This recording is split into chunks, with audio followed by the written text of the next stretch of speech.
Okay. No, first, a logistic thing, just for those who are not taking the floor, please mute yourself so we don't have interruption with other voices. So a big welcome to you all. I mean, from all over the world, and thanks a lot for coming to this FMG session on carbon border adjustment and WTO reform. You all know that we have been discussing about CBAM, other border adjustment measures for long, and myself personally, I've been participating at least 4 or 5 in the past 2 years, and Alice invited me for one. And basically, the focus was about why CBAM and why other measures, and whether they're in conformity with WTO rules, where they serve the purpose, play roles, and so forth. But we want to bring this discussion a little bit forward as the mission of the FMG. That is, how do we relate them to WTO work, especially its reform? And so that's why we noticed the great papers by Gary and by Will, and they get the whole panel here. Just try to relate the two things together and bring us really into the core issue today, that how could look at this in both of the measures themselves, but more important are how we are going to look at them within the framework of WTO reform. So with that, I thank you all for coming again, and then I give floor to Bernard, and I look forward to a fruitful discussion. Floor to you, Bernard. Thanks a lot. Okay, thank you, and thanks to everybody for signing in. And my job is basically to keep people on time, I guess. We have 4 speakers.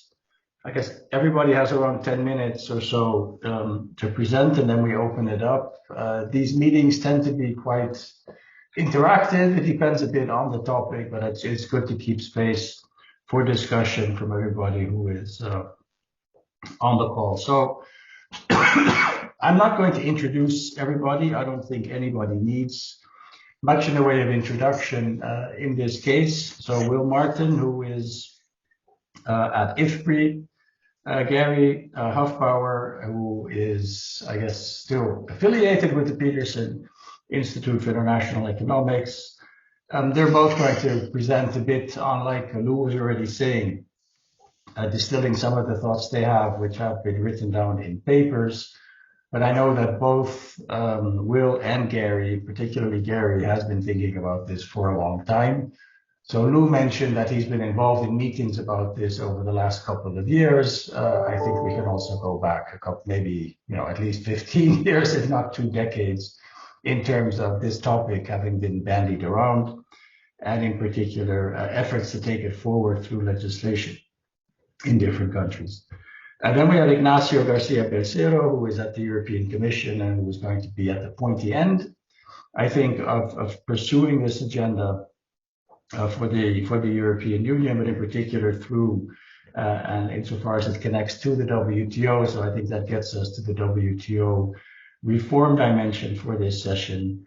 And then last but not least, Alice Tipping, who is a real expert on this area, has been working on trade and the environment for many, many, many years and is immersed in terms of what is actually going on in Geneva in a way that I personally am not. So I'm looking forward to what everyone has to say. And without any further ado, let's go down the list and start with Will. Will?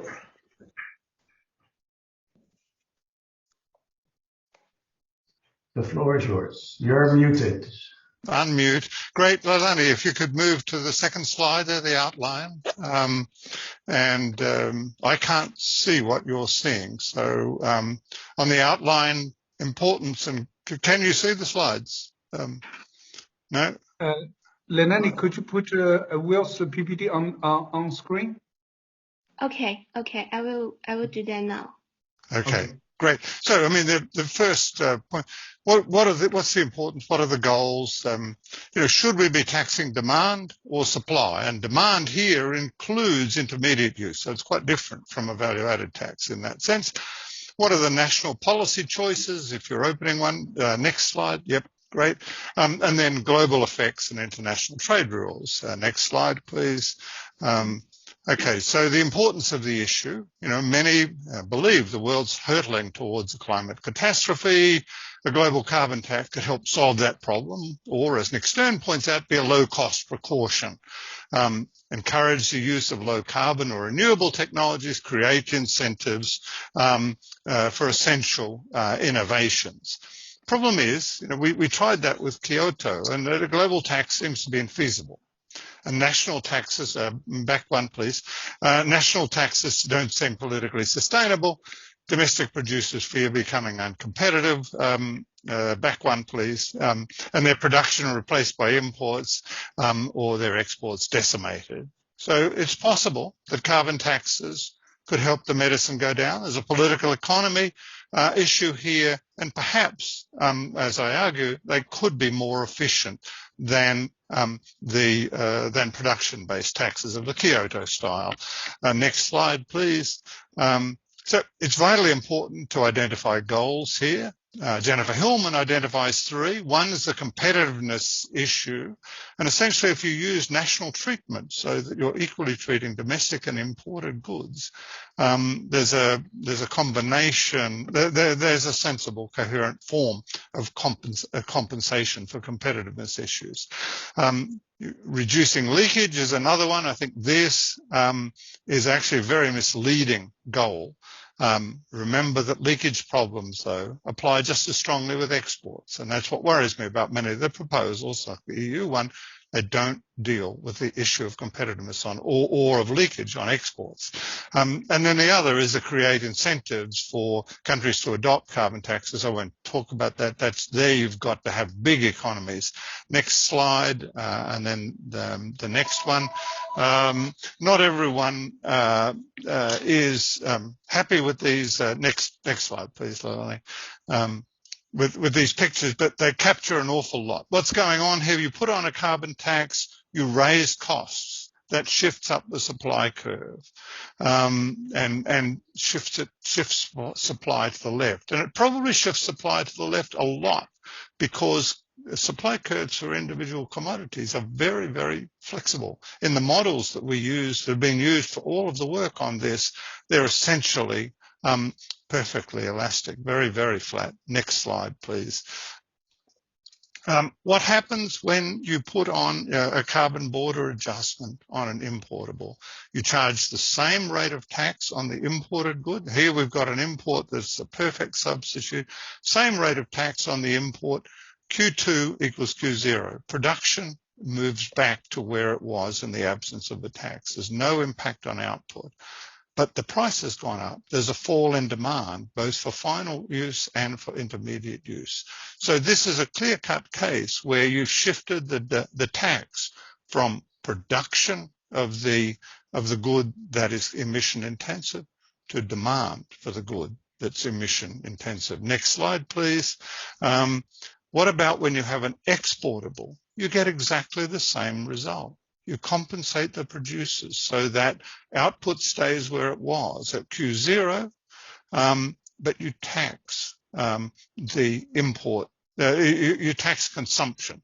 This is just like a value-added tax. A value-added tax is a tax, even despite its name, it's a tax on consumption, not on production. The difference here is that you're taxing intermediate use in order to discourage use of emission intensive goods. Next slide, please, Leilani.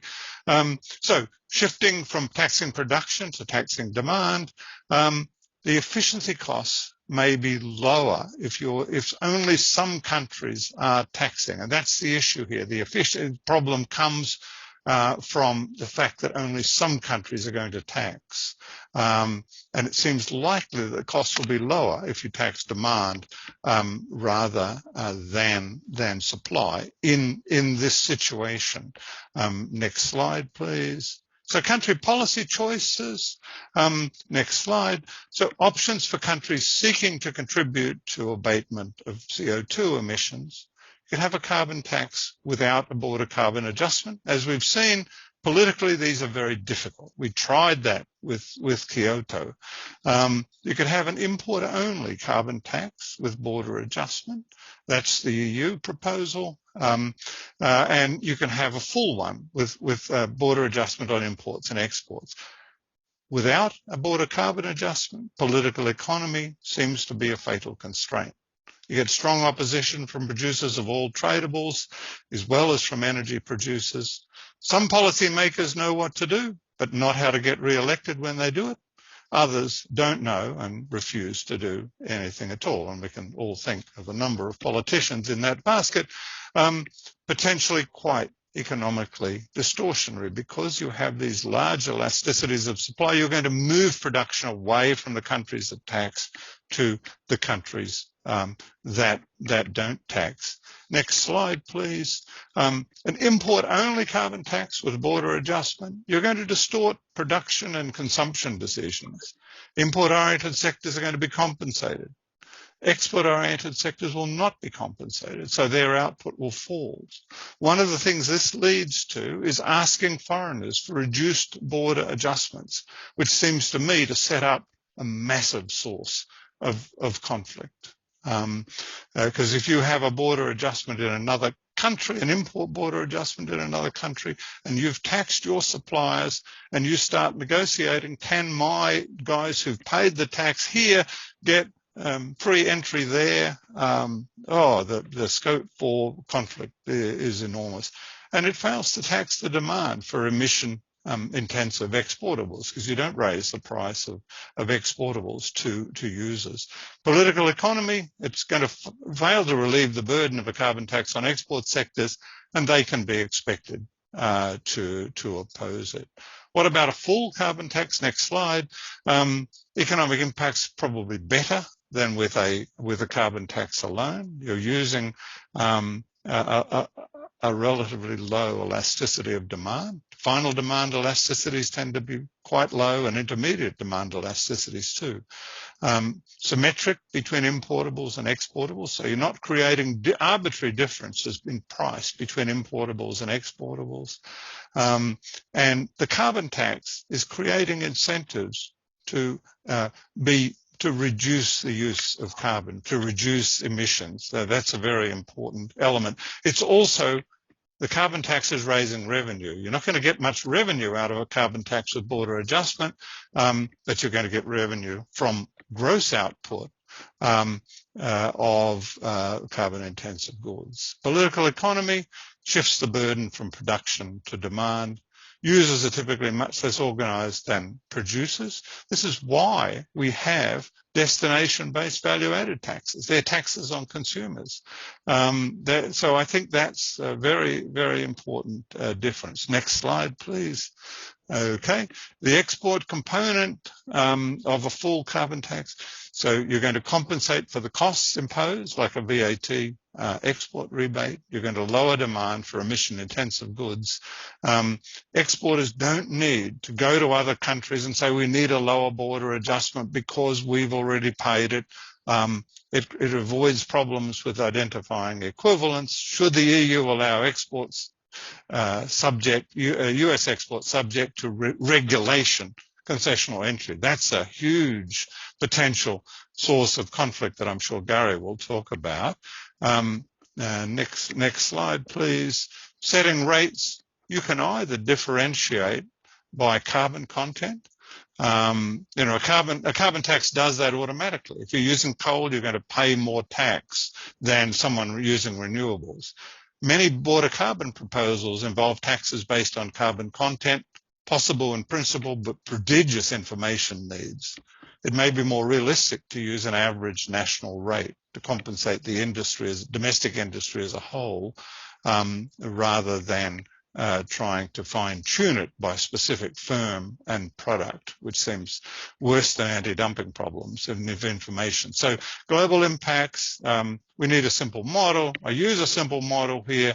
The key result that comes from that, if we move down to the key results slide, Leilani, about 3 down, the carbon tax with border adjustment gives greater emission reduction per dollar than a carbon tax. We need to move on about 3 slides. There's an economic case for carbon tax with border adjustment because of lower costs, and a political economy reason that carbon taxes seem not to be feasible. It seems consistent with the revealed preference in the political market for taxes. Can we move on to the second last slide, please, Leilani? I'm not, yeah. So the trade rules, here you guys are the experts, but import border adjustments based on equivalence, second last slide please, import border adjustments based on equivalence to domestic taxes, second last slide, seem likely consistent with trade rules. I'm running out of time. Would taxes differentiated by carbon content have difficulties? That I'm not sure. Export rebates based on rates of domestic taxes also seem consistent with WTO rules. They operate under a VAT in almost every country other than the United States. Final slide, please. The very last one, Leilani. Yeah. Okay. So carbon border adjustments could be imminent with proposals in Europe. They could absolutely dominate current trade policy measures. And yet, even the basic fundamentals seem not to have been carefully discussed. Last slide, please. The EC proposals involve massive differentiation by product, determination of emission content in 200 supplying countries. It seems to me that taxing imports but not exports, final slide please, conclusions, that generates major violations of current trade rules, it seems likely to me. Much simpler compensation-focused measures might solve the problem, overcome political economy constraints on carbon taxes, and reduce the costs of lowering emissions. So that's thank you very much. I look forward to the discussion. And okay, well, you guys. Thanks a lot for that. So now over to Gary.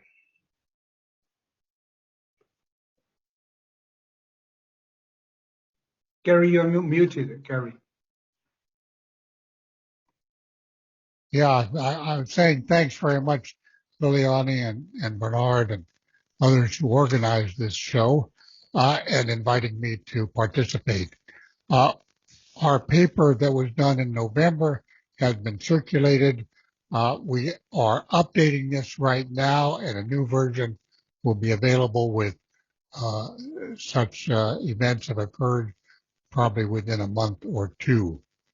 I much applaud what Will has said, and his exposition essentially calls for a Haviler type of group to try to get some agreement at the international level on what taxes will be levied and how they will be adjusted. However, everyone here reads the same newspapers I do and knows the what I would call the strong protectionist trend in trade policy. All you have to do is listen to a speech by Ambassador Tai, and you know where I'm going. Everything, in her view, trade is not about efficiency, and it's not about more trade. It's about a number of other goals which take priority, and the kind of arguments that Will has put forward for an efficient approach kind of fall to the bottom of her priority list, unfortunately, and I'm afraid she has a lot of allies around the world. As we look at what's happening in the EU, which is certainly taking the lead on carbon border adjustments with a fairly fast schedule, and then we compare it with what's happening in the US and other countries, which is done in our paper, it's a chaotic scene. And I would say there's not much attention being paid right now to the kinds of clear economics, which Will has laid out. So given that background, our proposal in the paper we gave in November, and we will reinforce that in the next version, is a WTO agreed moratorium, at least by the lead countries, on any carbon border adjustment measures, at least until the end of 2025, which is the EU's date for beginning to impose. Well, actually, they want to impose measurement before that date, but impose the taxes through the border adjustment mechanism starting in January 2026. Well, we need a moratorium, I think, at least until then, and some effort by the WTO to bring together at least a group of perhaps the top 10 countries who are emitters to agree on ground rules along the lines of what Will has said. But I have an even more modest proposal, recognizing how difficult that would be. And that is for the WTO to establish a monitoring group which, at the invitation of countries, would measure to the best of its ability the carbon emissions embodied in their exports. Countries which supported this proposal would agree to accept the measurement laid out by this international monitoring group. This is not cheap. This will cost millions and millions of dollars. But you get a group of experts within the WTO who devote themselves to refining technologies for measuring emissions across sectors, if that's what's wanted, or across, or for an individual plant, if that's what's wanted. Now, then this ought to probably be on a fee base for countries which are would like to have an independent measurement of their emissions, which will be accepted by other countries, by the countries which sponsor this monitoring group. So probably some ongoing fees, but there'll need to be an upfront contribution of substantial sums just to create this group in the first place.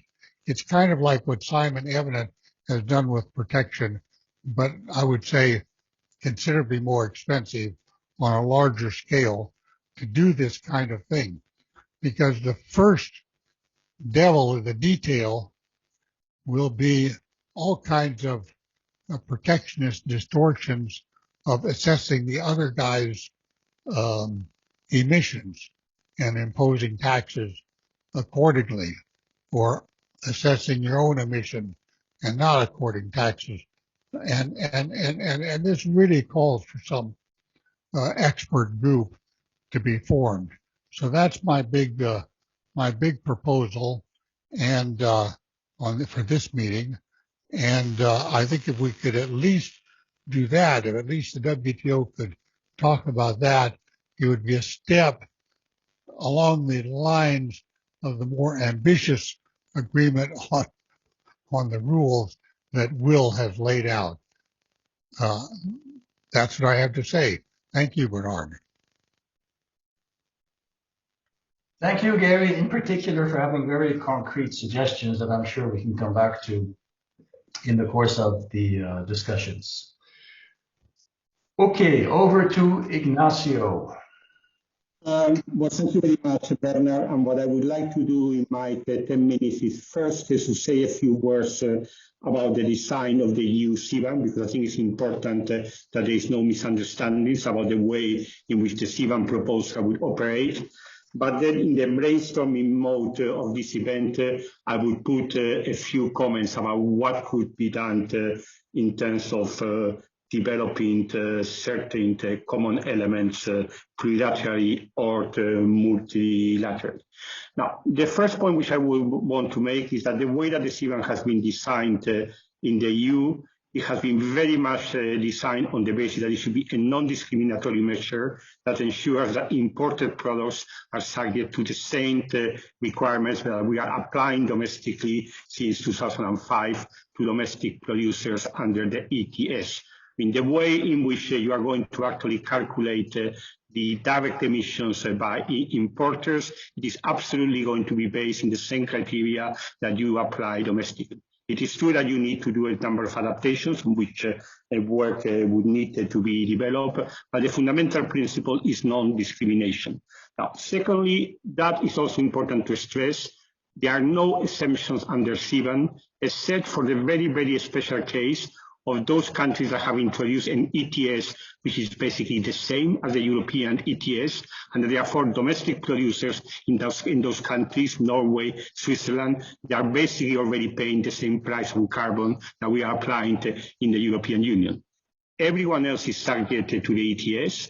What happens is that we have introduced a system to ensure discounts for any carbon pricing measure which has been applied in the country of origin. Regardless of where it is of the same nature of the ETS, if a country has introduced a carbon pricing measure, this will be automatically discounted when it comes to the application of the CBAM.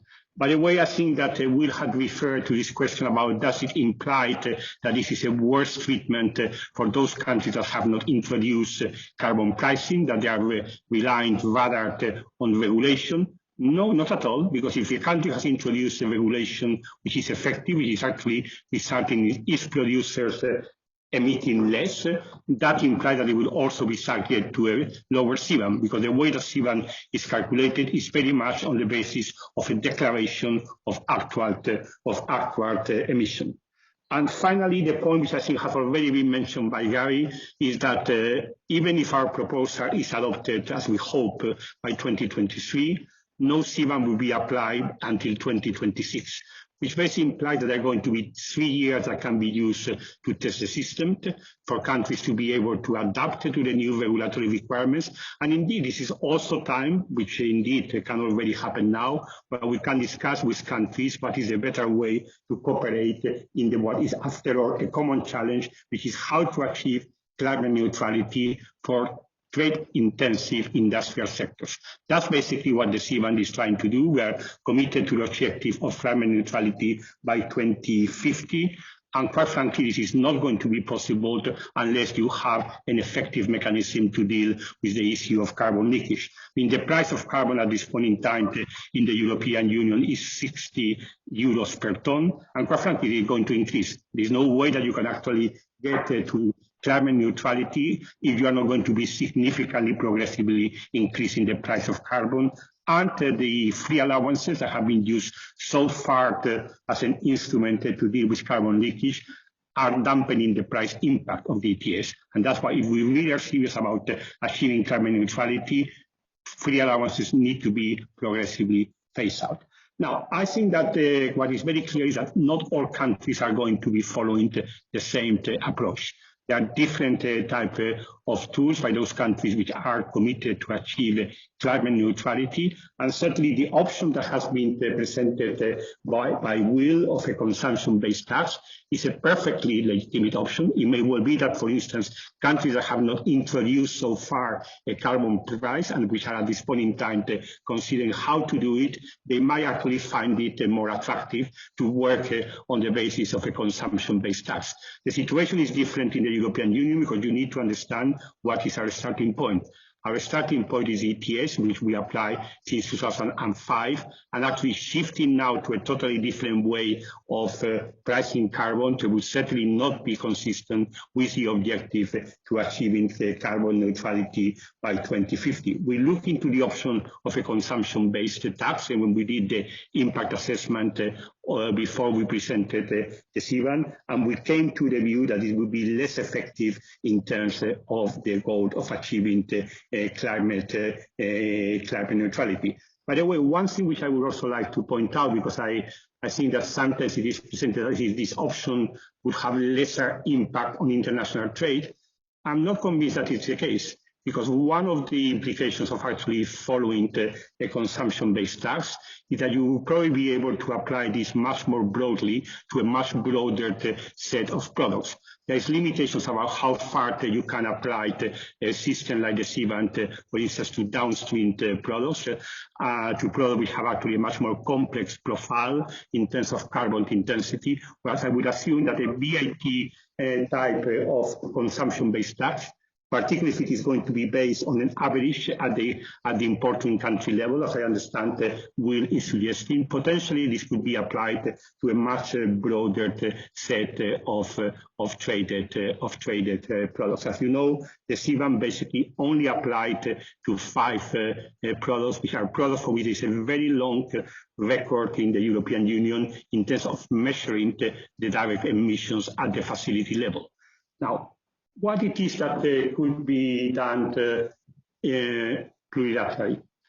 Now, I would agree with the point of view of Gary and others that a common price on carbon with harmonized domestic measures in order to achieve decarbonization and with a common external measure on imports is not really realistic. It is not something that one can imagine that this could actually happen within a realistic time frame. So if you actually want to articulate a way for countries which are committed towards the goal of decarbonization, you need to look into something which is more realistic, which is more doable. Now here I really enter into a total brainstorming mood, so I'm not suggesting that what I'm saying in any way represents an official European Commission position, but I think that there are probably 4 or 5 things where a group of countries which is committed towards decarbonization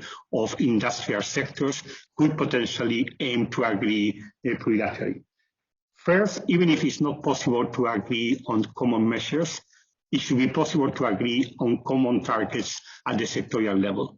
Secondly, we would expect that all countries that share the common ambition would agree that there should be climate neutrality for the critical industrial sectors no later than 2050, potentially some intermediate targets before you get to climate neutrality, and a system to monitor that despite the different measures that countries are applying, countries are on track in terms of achieving this objective.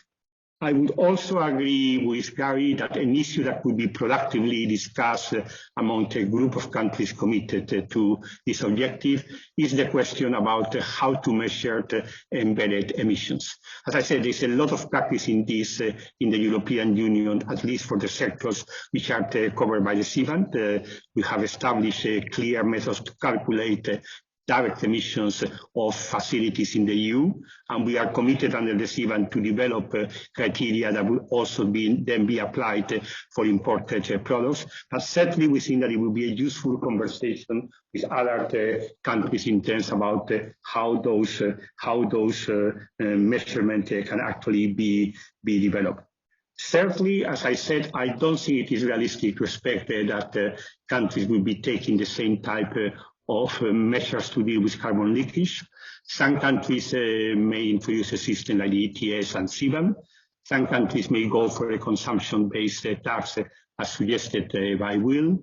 Some may be looking into different types of regulatory measures. Some may be looking into subsidies to encourage decarbonization. And what I think it will be useful is not to pretend that we can agree on binding rules, but to see can we agree on some principles about how to ensure that in the design of those measures, we design them in a manner which is not only WTO compatible, but also takes into account as much as possible the interface with the measures which are being applied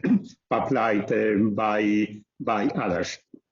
And finally, an issue which is sometimes debated is to what extent low and middle income countries should be exempted from the CBAM. As I said, we don't really think that this is the right approach to provide for exemptions, but it is clear that this is perfectly appropriate to see how to support those countries to decarbonize their industrial sectors and how to facilitate their compliance with the measures which are being adopted to tackle carbon leakage. And this again could be an issue of cooperation that countries which are moving in this direction of responding to the common objective of decarbonization. We want to have a joint approach to support LMI countries in these efforts towards decarbonization.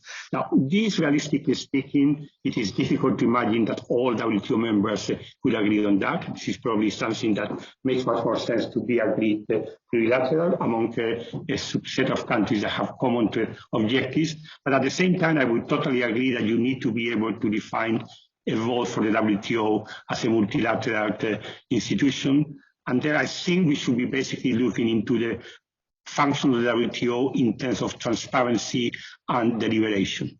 I think that it should be possible to reinforce the role of the WTO as a place to monitor, exchange information, and deliberate about different types of trade-related climate measures. Now, that's an issue that there has been a recent proposal by Pascal Lamy and others about establishing a forum for comparability of trade-related climate measures. There are different ideas that have been put on the table, and we certainly think that it would be useful to see what it is that can be done in that objective, perhaps in the context of the Committee of Trade on Trade and Environment. But of course, other things that can be done in the WTO, like liberalization of climate-related goods and services, like eventually we actually decide to find ways of negotiating to improve disciplines on subsidies, how far you can take into account both the positive and the negative environmental impact of subsidies. But these are perhaps issues which are a little bit more medium term. So if one is actually looking into something that the WTO could really start doing now, I would say looking into the deliberating function of the WTO, looking into transparency and exchange of views so there is a better understanding about trade-related carbon measures is something that we would certainly find a lot of value in. So I would leave it here, and sorry I have been a little bit longer than 10 minutes, I think. So thanks a lot for that, Ignacio, and I'm sure we'll come back to the non-official issues relating to how you might go about encouraging cooperation in the context of the WTO, and come back to Gary's suggestions. Okay, so our last speaker is Alice, so the floor is yours. Well, thanks very much indeed, Bernard, and thank you to the Friends of Multilateralism for inviting me along today. I'm going to talk a little bit about sort of some of the thinking ISD has done on border carbon adjustments, and then I'm going to talk a little bit about the discussion of border carbon adjustments that is already taking place in the WTO, and perhaps kind of drawing on some of the points already made about where that might go. So, I mean, a lot of our work, and in fact, I feel like I'm channeling Ignacio slightly here, because most of our work on border carbon adjustments, which is led by my colleague Aaron Cosby, has really focused on how border carbon adjustments, which are essentially inevitable at this point, should be designed. How can they be made to be effective in that they enable the imposition of really behavior shifting carbon prices, but also fair, right? So that trading partners, in particular those in developing countries, can comply at a reasonable cost.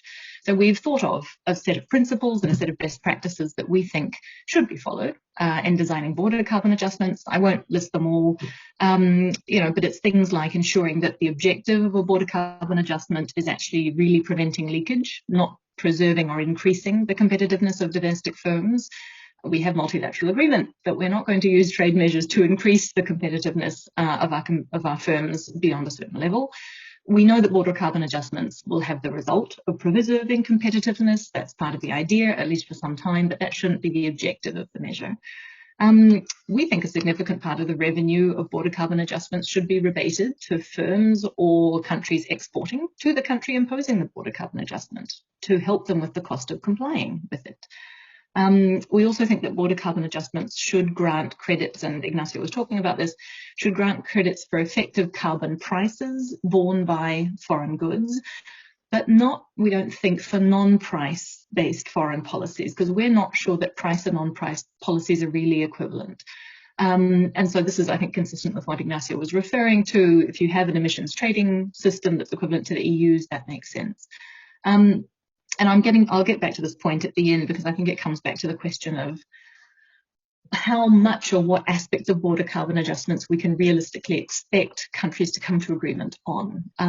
But also, just to mention the last one of the best practices that's already been mentioned, the idea that greenhouse gas intensity data should be required to follow internationally recognized accounting regimes, the GHG protocol, or Aaron tells me ISO standard 14064.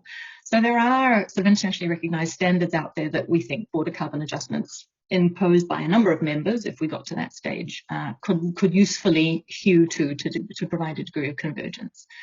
And I think, like many others, we do tend to think that discussion of border carbon adjustments would benefit from multilateral discussion, and the WTO might be a logical place to do it. But we're very conscious of the extreme sensitivities, right? There are some members who don't want any discussion of border carbon adjustments in the WTO because they fear it would legitimize a policy instrument that they don't want to see pursued at all.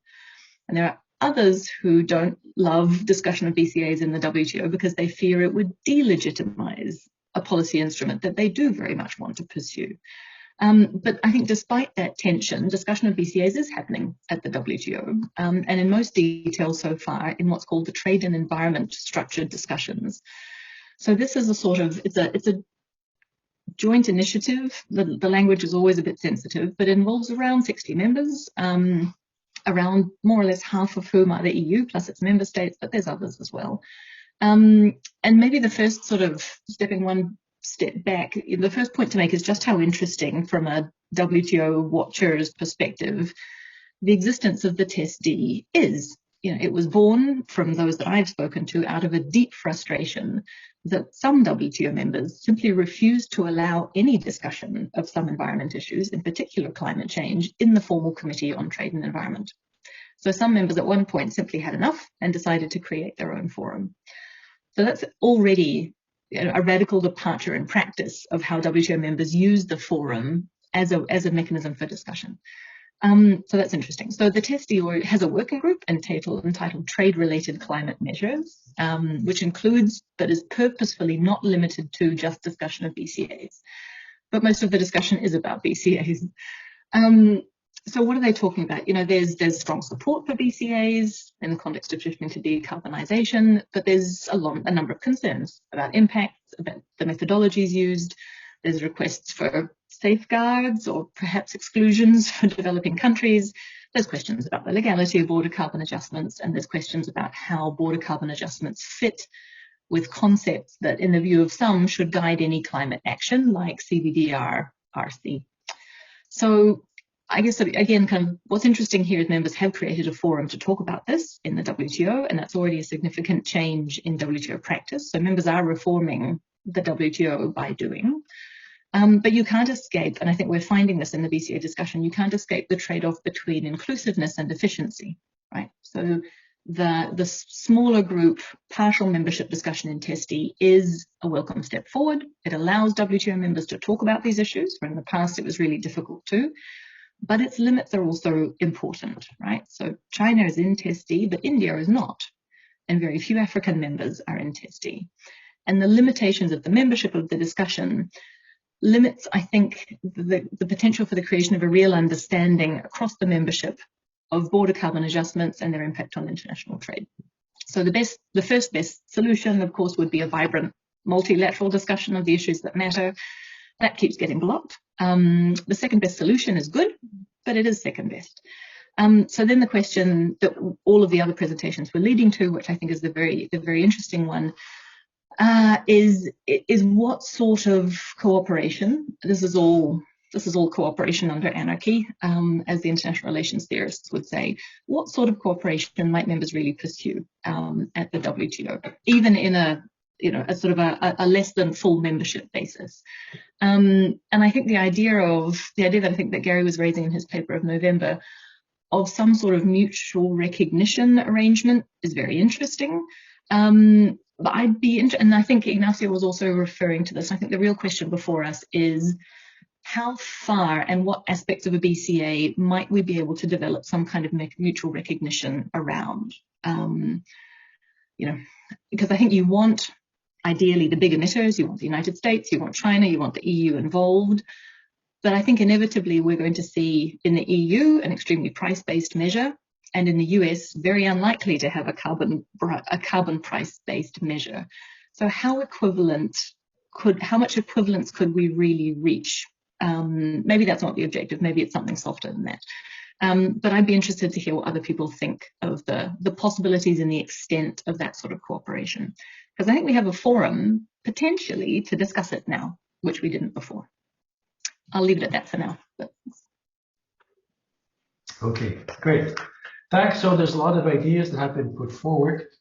We're spot on time, which is completely amazing. Thank you all for your discipline. So before I open it up to more general questions answered, is there anything that one of the panelists wants to pick up on in terms of what has been said that you either strongly disagree with or want to clarify, or I see Gary has his hand up.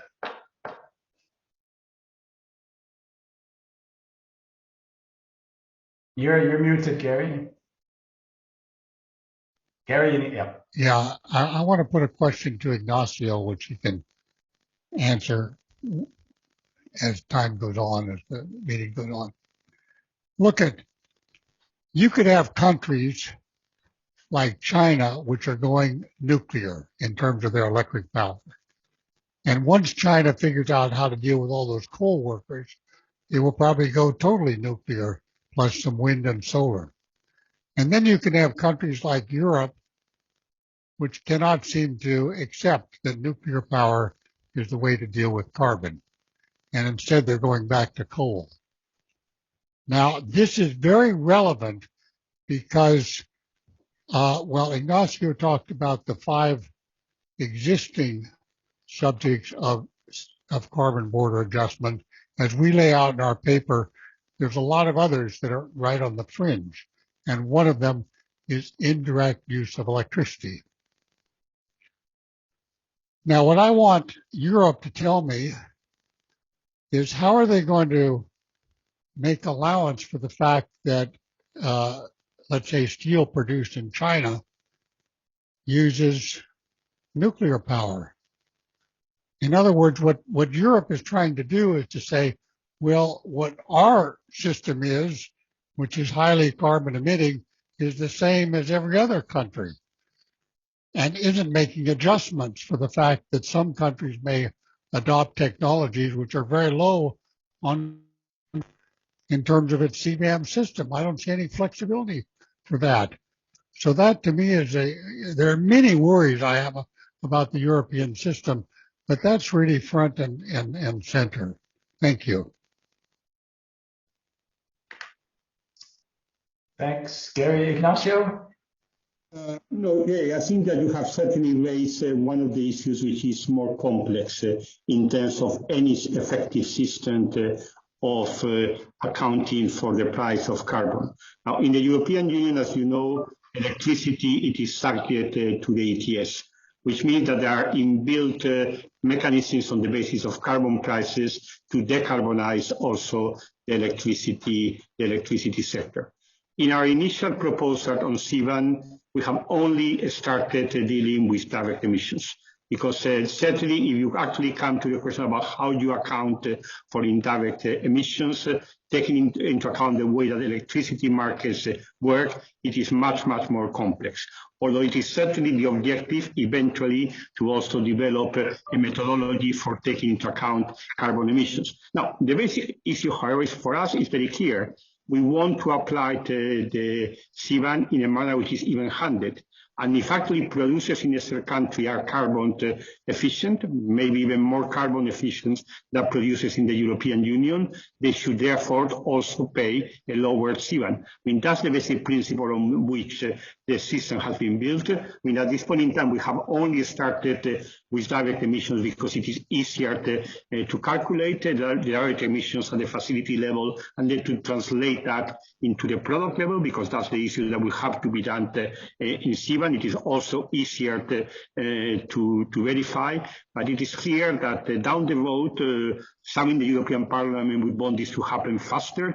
Down the road, we will also need to develop an acceptable and non-discriminatory methodology to take into account what are called Scope 2 emissions, which is basically those which are linked to the price of electricity and the carbon intensity of electricity. Okay, thanks. Any other of the panelists want to come in? Will? You need to unmute. Thank you. Yeah, basically the idea of providing concessions to importers is a roundabout way of dealing with the cost pressures imposed on them by the tax, the carbon tax in their producing market. Countries themselves can compensate the exporters for that, can take that burden of that cost away and shift to a systematic situation where you're taxing consumption. And that the dealing with that cost, the diversion of products away from the exporter can be dealt with by shifting to demand. And then you don't need to be providing concessions on the import side. Because it seems to me this business of whether you're giving a concession, a big or a small concession to compliant, that is, products subject to a carbon tax regime coming from another country, is just going to be a terrible source of conflict. That's what worries me.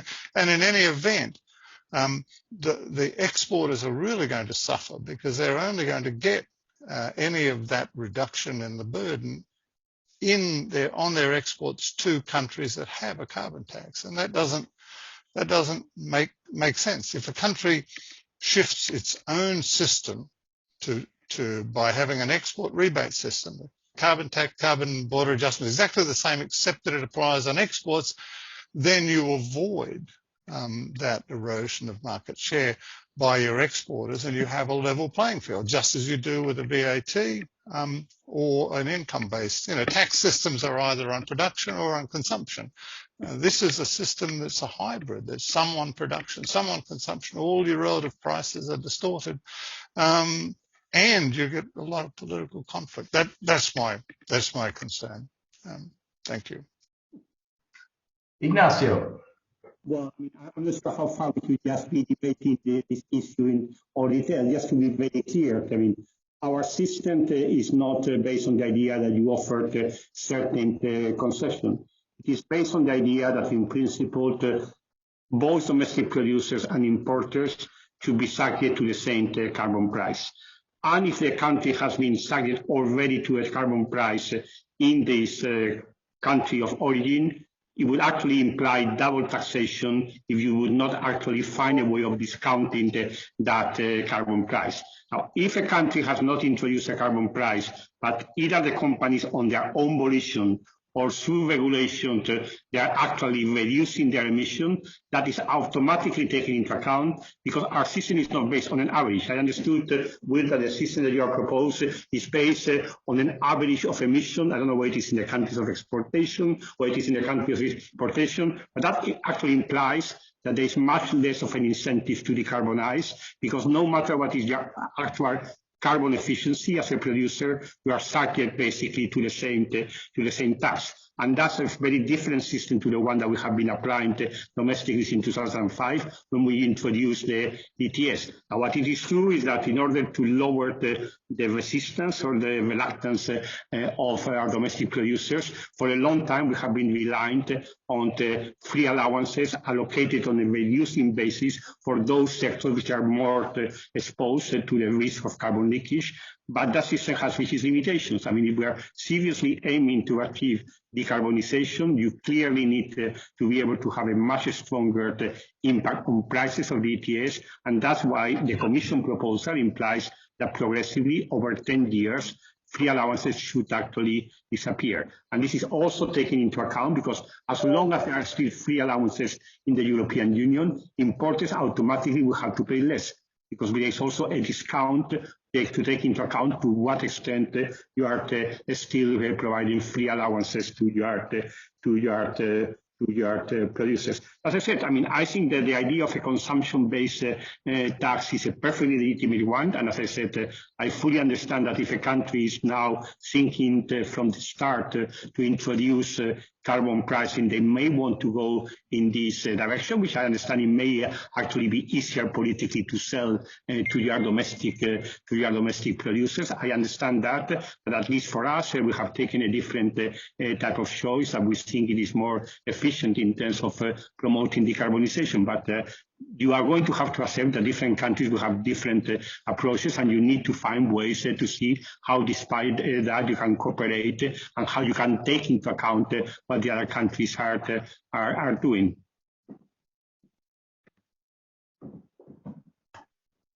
Thanks. That sounds to me like a recipe and a good argument for what Gary is suggesting in terms of actually putting together, you know, a mechanism that you actually measure this, right? So the EU might think it is the most efficient, but is it in fact? That is the question. Okay, I see some other people wanting to come in. I'm going to start with, unless Alice has something additional to put. Okay, so then, Lim, you want to come in? Yeah, sure, Bernard. Thanks very much. A few things I wanted to say was actually already said by Alice, but I'll come back to that more about the TESD and what's going on in there and trade-related climate measures. But I think, one area that does concern me a lot is that we speak at the moment as though there is already some sort of international standard on how we both measure and verify carbon emissions. And there simply isn't one. There is no uniform yardstick, if you like, by which both countries or companies, for that matter, actually measure, verify, do carbon accounting, and actually communicate or certify the carbon content of either their products or their processes. Yes, there are some international standards out there, but the international standards, such as the ones referred to by the ISO, these are voluntary international standards, meaning that the ISO pumps them out, not expecting everyone to adhere. They would like people to adhere, but it's voluntary, whether those will adhere or not. Then you have, of course, the national systems or the European systems are probably the most advanced. And so in short, there's a multiplicity of ways by which you can actually do carbon accounting. And unless that is somehow more aligned, let's say, or more harmonized is probably impossible, but at least more aligned, you immediately have a problem. I mean, even before getting to the taxation systems, whether you do production, whether you do consumption, how do you decide on equivalence, etc. There just simply isn't a yardstick for this today. And it's possibly also why UN Secretary General Guterres very recently called for an expert group to actually try to do some of this work, to try to understand exactly what is being put out there and the different metrics that currently are said to be fulfilling net zero commitments or measuring carbon emissions and so forth. So it's an unresolved issue, essentially. And that brings me to the other point, which is a bit more operational and touching a bit on what the proposal was, if I understood, and also from what Alice is saying. There is today under the WTO Trade and Environmental Sustainability Structured Discussions, a working group on trade-related climate measures. And in that working group, there is an emerging discussion. It's much broader than necessarily the things you're talking about today. But yes, they do talk about carbon pricing, they do talk about BCAs. It still remains at a very high level, if I can say. I mean, it's a fairly sort of high level generality in that discussion. Could that eventually become something more, a potential? One thing I would just add to what Alice said is that although the group, the TESD group, is a plurilateral in the sense that it's a group of countries who came together and set it up, and they sponsored their statement initiative. The actual discussions are not closed. I mean, anyone can participate, and all the members can participate. And for that matter, at each discussion, there are many more members than the 70 odd members who join. So, and what does participation mean is that they can put proposals, they can discuss, they can raise their points of view, they can do any of this. The main thing that they can't do is that they can't block. They can't block a discussion. And this partly links back to, I think, what Alice was saying about frustration about blocking on a discussion. So potentially, even though it's by a smaller group, it could be a much larger type of discussion within the TESD structure. And then the other point I thought would be worth mentioning, and this is purely, of course, brainstorming, since nobody I know has actually spoken of it, member or otherwise, is that, you know, it's hard to imagine. I mean, here I'm trying to put on my climate change UNFCCC hat, to imagine that the WTO work on this would have somehow legitimacy unless it has a strong climate component to it. And that means that if we do have any forum or working group or any type of group looking at carbon content issues, it would need at least, I think, the UNFCCC somewhere there. I mean, at the end of the day, climate change, carbon emissions, carbon accounting methodologies, and so forth are, you know, part of what the UNFCCC is meant to be doing. So that group would need to somehow build this bridge between WTO and UNFCCC, and that begs the question which I think Alice has raised, that for various reasons, both sides, the climate change side and the WTO side, are sometimes reluctant to build that bridge. So that's just a few general comments on this. If you're interested on the carbon standards issues, I can post on the chat the paper that we prepared recently on it, explaining what the challenge is here. So thanks a lot. Thanks. Oh yeah, please do. Everybody has access to the chat. There's also a question on the chat from Peter van den Bosche, which I think is really directed for Ignacio, so you might want to have a look at that. So I'll give the floor now to Jeff. Thank you very much. This has been a very interesting discussion, and being much younger than Gary, I'm much more impatient.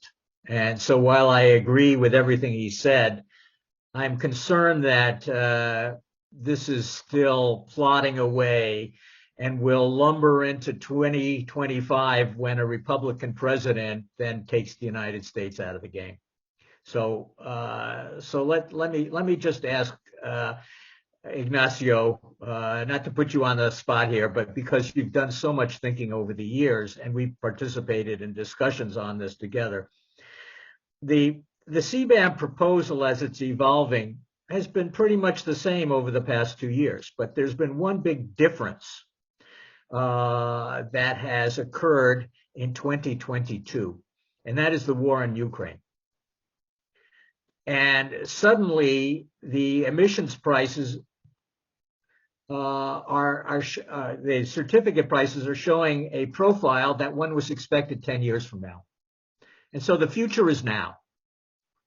And that means much more dramatic impacts on imports. But on whose imports? On Russian imports? Are you going to import any more steel from Russia or aluminum from Russia in the coming years with non-MFN tariffs? Aren't those dirty steel exports going to be diverted to developing country markets where you have a much more difficult chance of determining the transshipments and carbon emissions of the products that come from those countries to Europe? Who is going to be covered by the CBAM? The United States. China's not going to be involved. They're going to attack you. Ukraine is going to become a candidate country member of the European Union.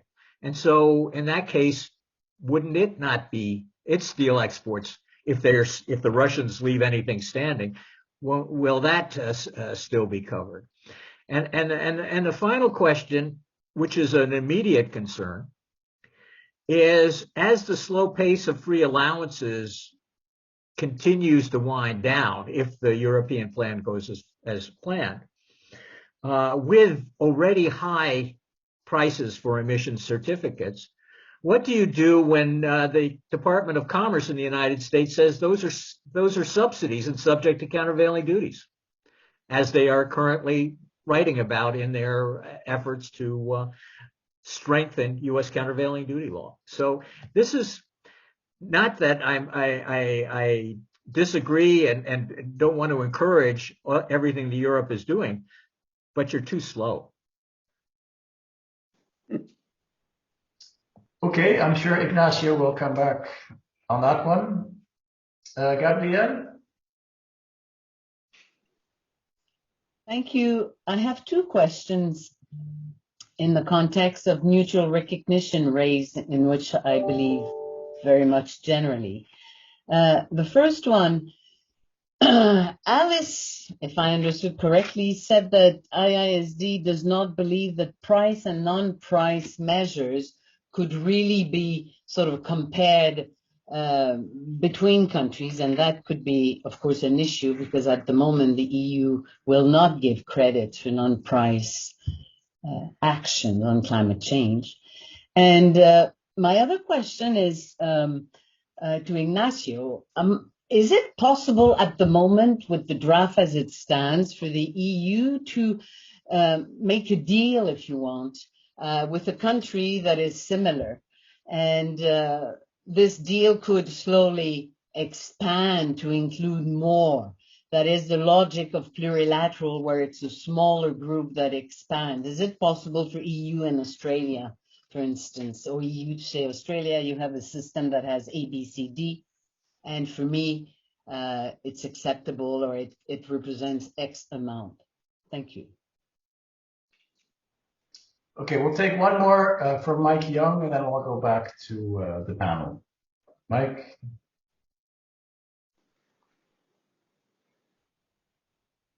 You need to unmute. Yeah. Sorry, I'm about to release a paper on this that starts by saying, what is the real objective? And the real objective is to reduce emissions. So surely the first principle is that if any country which is reducing emissions as fast as the EU should be exempt, full stop. Don't need to go any further. If you're reducing global emissions in your country or your contribution faster than the EU, then clearly you're using measures which are as effective. They might be price ones, but it's a very simple test. And that means it's a race to reduce emissions, and that's what we're talking about. And surely that's the first principle.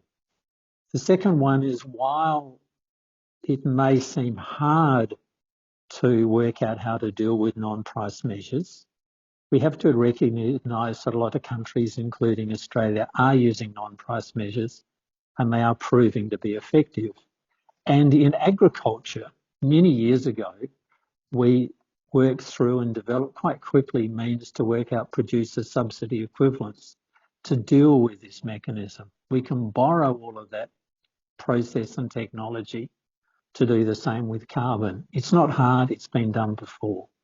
I could go on to some of the other principles, but to me, equivalency in progress is the first test, and surely that's fair.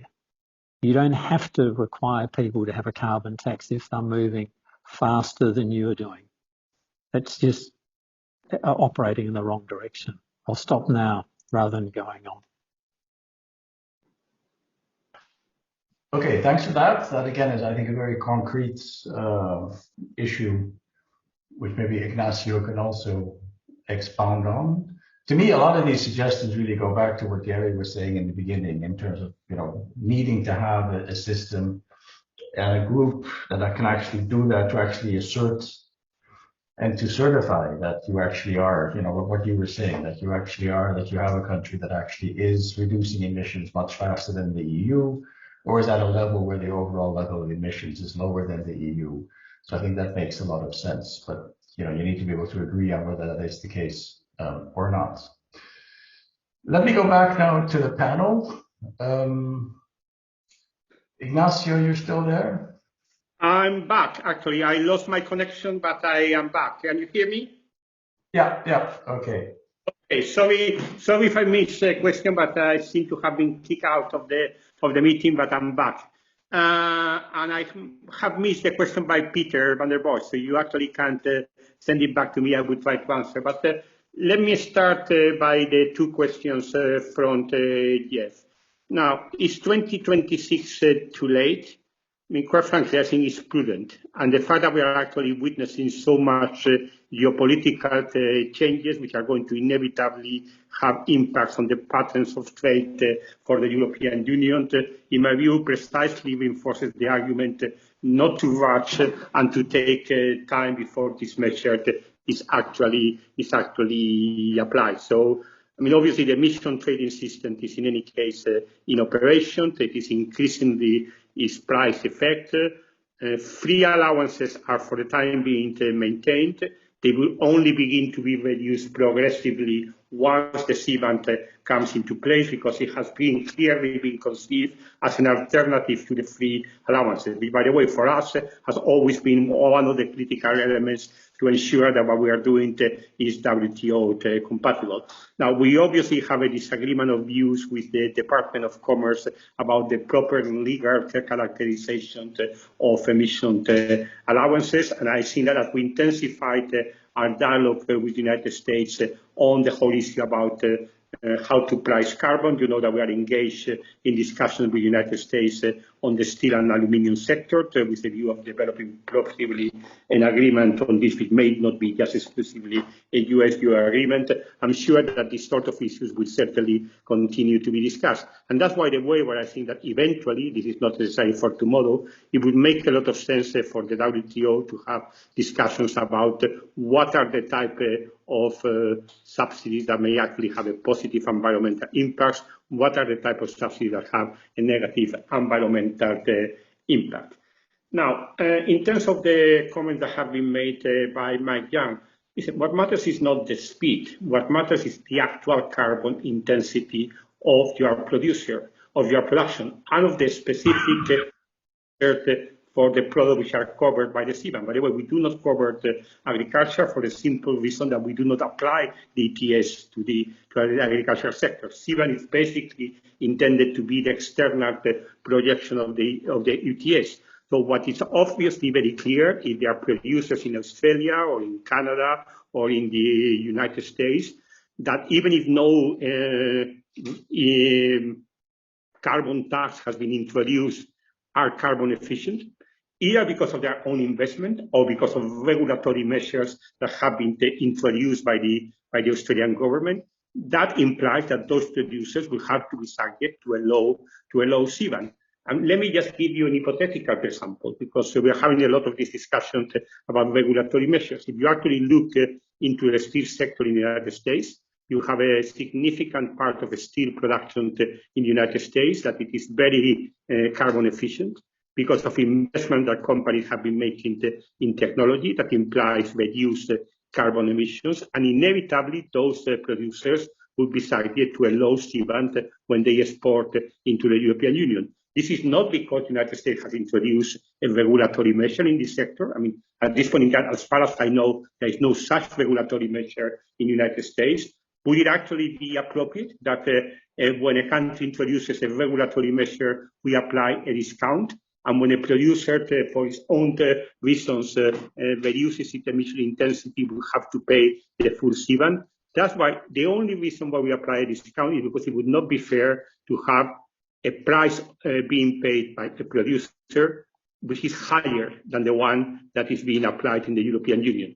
So if a producer has already paid a 20% tax for its emissions, and if they actually what you need to pay in the European Union is 40, logically you should only pay for 40, because what has already been paid should already be discounted and recognized. Now, this is something that in any case we would apply systematically on the basis of importer declarations. But this comes to the question by Gabriel, to what extent you can conclude agreements with third countries. I mean, at this point in time, in the CBAM regulation, there's one clear case of agreement which is actually envisaged as a possible agreement, which is agreements to facilitate the process of recognition of the price-based measures which have been applied by the exporting country. It is clear that it would actually be potentially more trade facilitating, and instead of having to deal with this on an individual case verification system, you have developed an agreement with the country concerned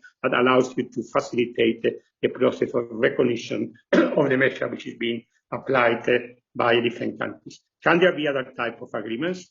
In principle, the CBAM proposal only envisages one, but nothing would actually prevent the possibility of the European Union concluding other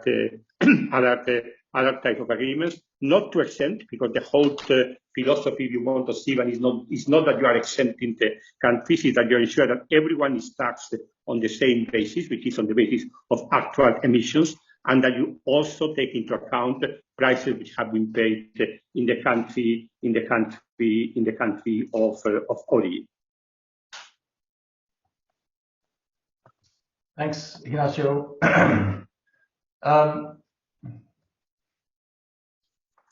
You're looking much better now that you're not talking.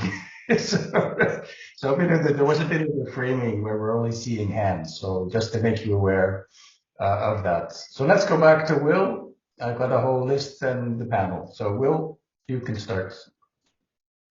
Thanks very much, Bernard. A wonderful discussion. I really enjoyed it. Just a quick response to Mike's point about declining emissions. Emissions can decline for many reasons. Russia's emissions declined as it made the transition and its economy collapsed. You know, how to credit that sort of macroeconomic, caused decline. I worry about that. On Ignacio, your point about the starting point, you know, Europe started with an ETS, which is essentially implied a production tax. You have to, transferable quotas, they have a price. It's exactly the same as a tax on production of emissions. The CBAM proposal is to add a set of import-focused measures.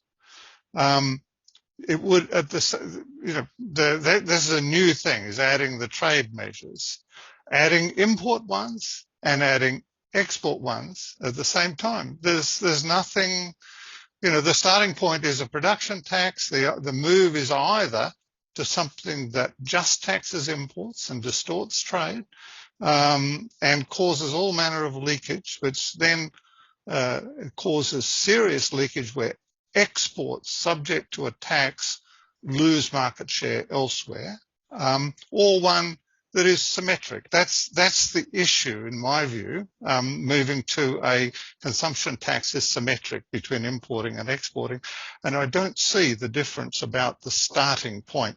You're right. I did in the paper talk about an average, implicitly talk about an average carbon intensity. I've come to reflect on that and realize that that's not inherent. You could use it differentiated and still have taxes on imports and export rebates that were differentiated. I worry about the complexity and so on. I think a final point, we got to think a lot about the role of technology. A carbon tax creates an incentive towards new technology to move away from very carbon intensive things, but it doesn't necessarily generate investment in R&D in order to lower emissions. So think about the transport equipment. Seems to me the solution, if we have a solution, is going to be new technology. Cars moving to electric rather than just price-based technology. I started to think about the CBAMs from the point of view of agriculture. I'm now actually very worried about the role of CBAMs in agriculture, because there you're talking about unmonitorable process emissions. So you can't really provide much incentive for change of technology via a carbon tax in agriculture. My feeling now is in agriculture, there are innovations that can be used to lower emissions a great deal. You see this in rations, you see this for cattle, and you see it in approaches to producing rice and so on. There's a lot of investment in that sort of technology. That's separate from, consistent with support of price-based measures like carbon taxes. So just those 3 points. Thanks for a great discussion. I really enjoyed it. Thanks, Will. Peter. Yes, I think Ignacio couldn't see my questions anymore after he got reconnected. So perhaps let me pose them orally. We're focusing a lot on the European proposal, and that for good reason, because that's the thing that we have, that's the thing that we know. But and clearly the European Commission has made an enormous effort to make that proposal, CBAM proposal, WTO consistent. Whether they're successful in doing that is another debate, but they've made an effort. Now, I want to look ahead because this proposal will have to get political acceptance in Parliament and in the Council among the member states. And it's in that context that I have two main concerns. I wonder whether, and it's a bit unfair to ask Ignacio this because, but still, I wonder whether the CBAM proposal will get accepted without keeping free allowances, or at least keeping them for a much longer time than currently provided for.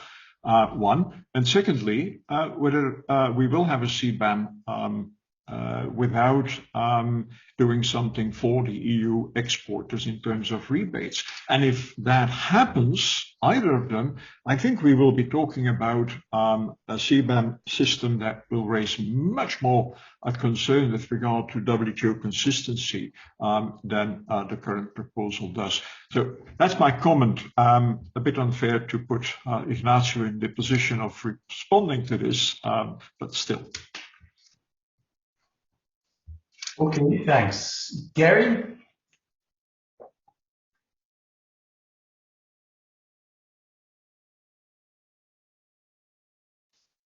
You're still muted, Gary. And sometimes we can all pile on to Ignacio because he can take a lot of punishment and dish it out as well.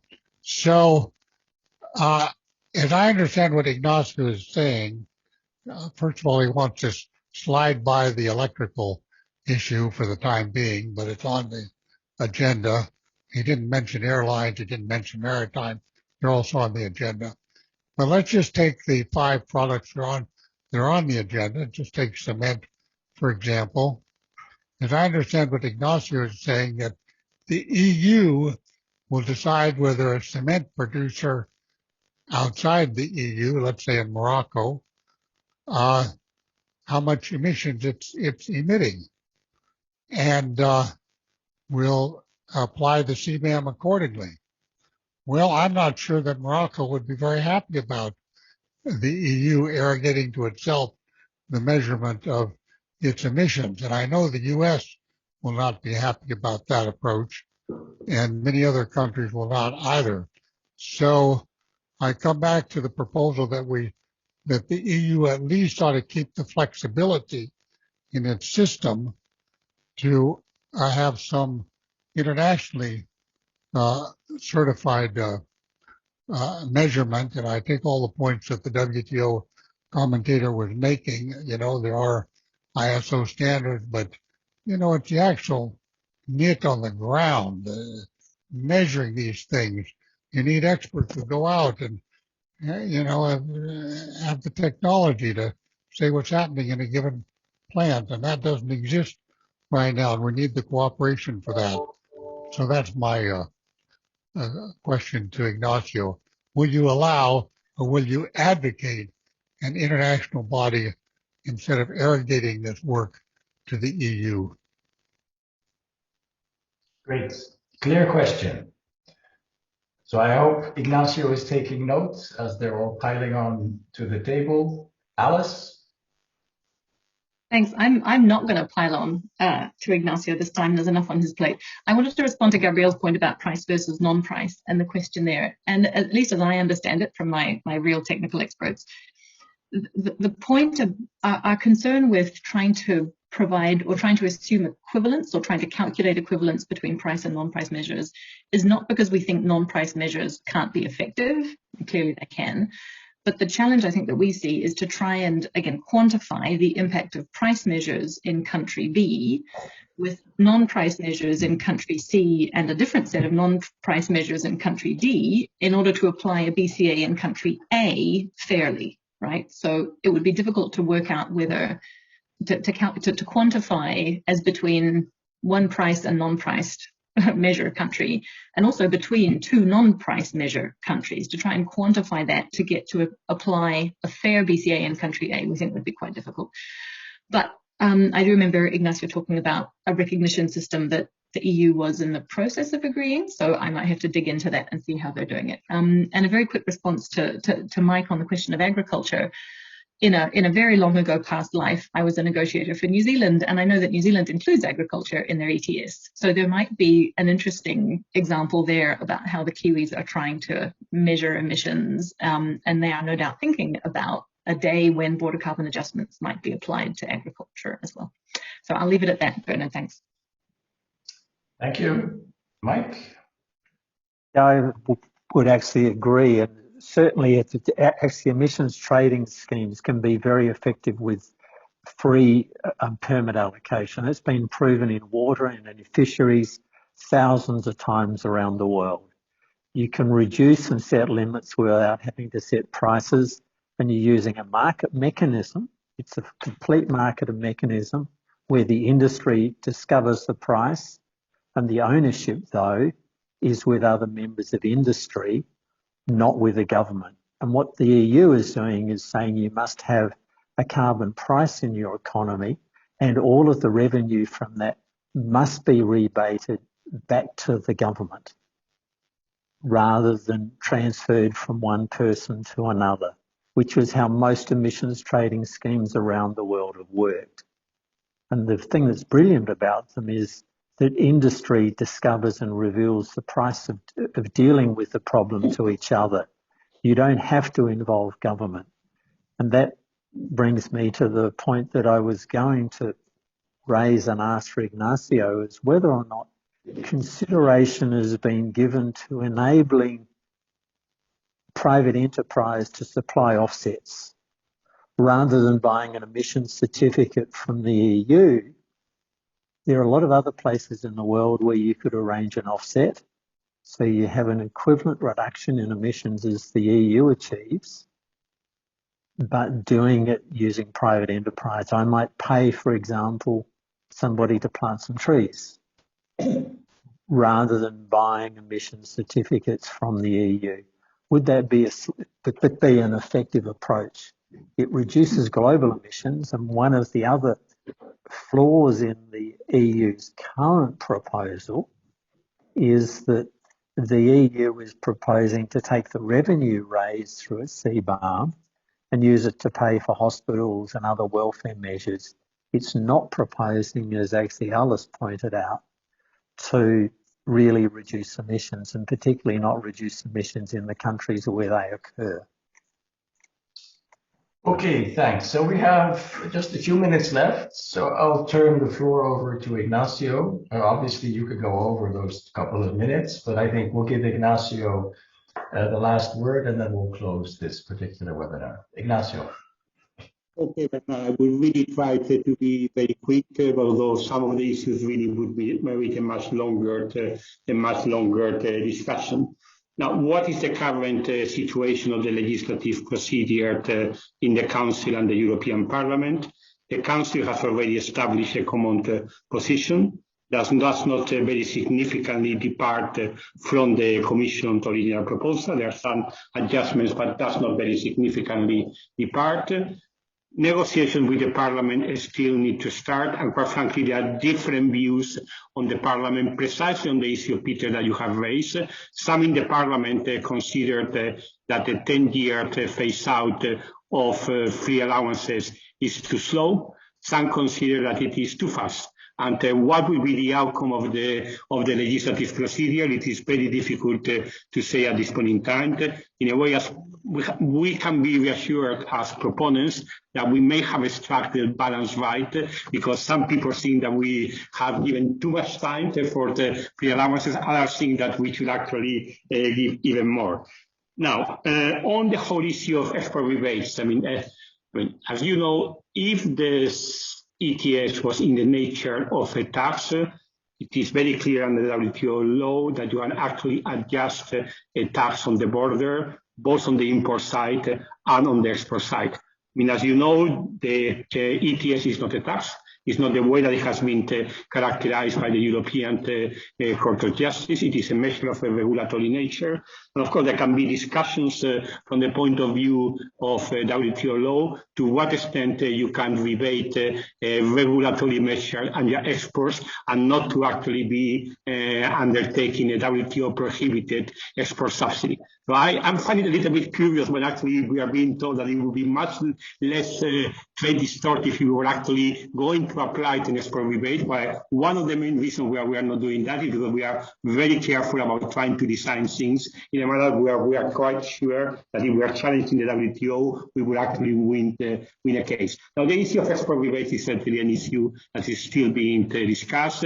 There are concerns about in certain sectors that this could actually have negative impacts, particularly once the free allowances disappear, because for the time being, the free allowances are still there, but once the free allowances disappear, there may well be some concerns. There may be alternative ways to dealing with this problem without necessarily introducing something that would be potentially WTO non-compatible. Now, on the whole issue about what it is a Moroccan producer expected to do, again, it is very important. This is not really operating in principle at the country level. Domestic producers in the European Union need to keep a record of those emissions which are actually emitted by the facilities, and this needs to be subjected to verification to ensure that the data has been properly collected. What importers in the European Union will need to do, it is a very similar system of keeping a record of emission and accepting that this may have to be verified to ensure that this data has been properly accounted for.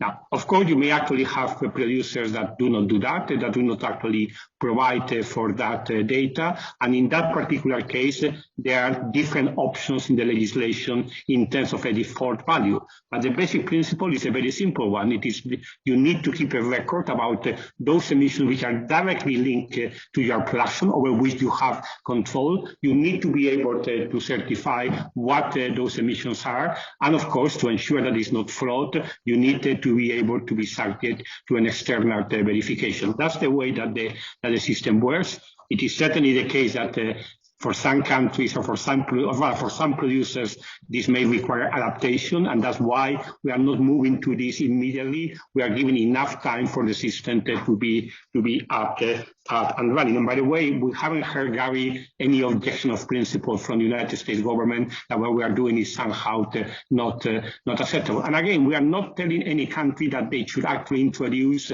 a carbon tax, that it should actually introduce an emission trading scheme. We're just simply saying if a country has decided to do so, it would not be very fair that we don't take that into account and that those countries therefore pay a higher price on carbon than the one that we are applying domestically. So if a country follows a pure market-based approach without any kind of measure, where it is regulation or where it is a tax, but producers are carbon efficient, they will actually be subject to a lower CBAM. That is the basic system which applies, which is, I think, fair and market-based.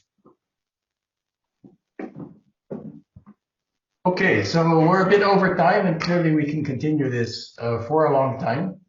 I want to just thank everybody for having made this a very lively discussion. Again, as I've said before, I think one takeaway from the discussion is clearly, and the need to actually tap the expertise and to put in place systems where we can actually get the data, do the measurements, monitoring, standardization, and so forth. And I think the point Gary raised, which is really the question, is the EU going to be willing to do that in a cooperative manner as opposed to a unilateral manner, is really up there in the air, because I didn't really hear a clear response to that. But I think the systems that are being kind of used already in terms of having these deliberations in the WTO context, I think that is a positive signal.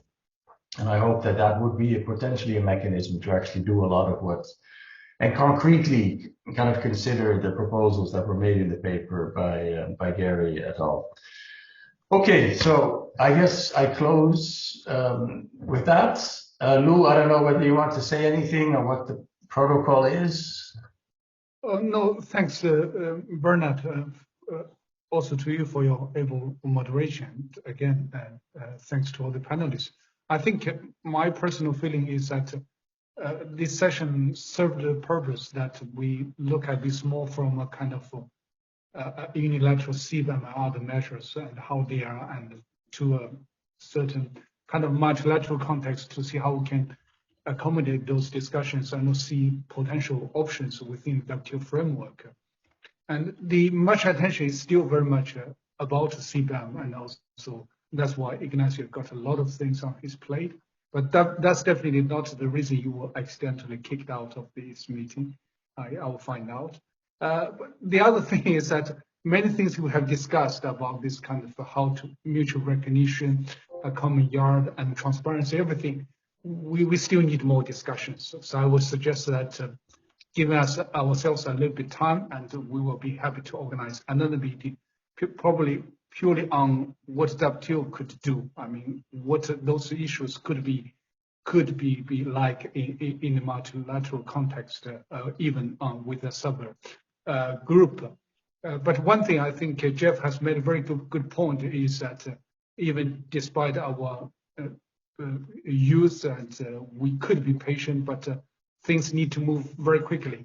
Otherwise, I think that members like EU would have to deal with this carbon leakage and then do it unilaterally. So I think we need to move these things much faster within the WTO. So with that, I thank you all for your participation, and we look forward to next time. Thanks. Thanks to all. Bye. Thanks. Bye. Bye-bye. Thanks all.